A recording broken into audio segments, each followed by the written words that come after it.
மனதில் வைக்க வேண்டிய 3 விஷயங்கள். உள்ளத்தை எப்போதும் ஒளியாக வைத்துக்கொள். சிலையாவதும் சிறையாவதும் நீ செதுக்கும் தன்மையை பொறுத்தது. நம்ம உள்ளம் இருக்குல்ல, அது அப்படியே கடந்து அலப்பாயும். அதை ஒரு இடத்துல நிறுத்த முடியாது. ஆனால் அதை நம்மளால் கட்டுப்பாட்டுக்குள்ளே கொண்டு வர முடியும், கண்ட்ரோல் பண்ணி கொண்டு வர முடியும். நீங்கள் ஒரே ஒரு உளி தான் இருக்கும். அந்த உளி ஒரு கல்லை உடைக்கிறதுக்கும் பயன்படும், அந்த கல்லை ஒரு அழகான சிலையாக உருவாக்குறதுக்கும் பயன்படும்.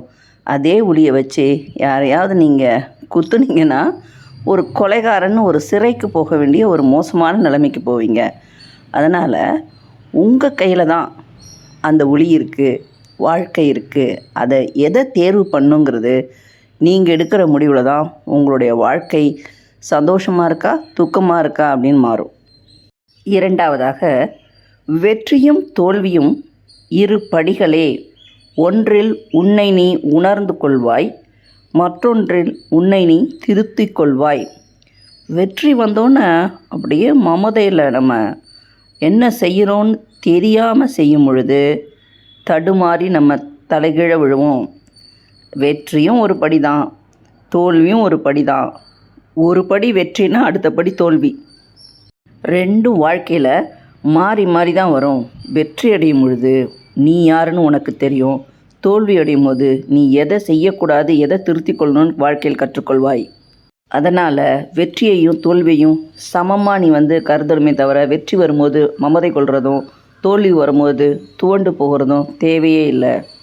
மூன்றாவதாக, வாழ்க்கையில் யாரையும் குறைவாக எடை போடாதீர்கள்.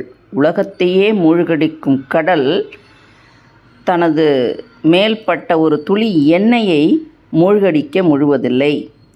நீங்கள் யாரை பார்த்து, ஆளை பார்த்து, அவர்களுடைய வெளி தோற்றத்தை வச்செல்லாம் யாரையுமே நீங்கள் ஜட்ஜ் பண்ண முடியாது.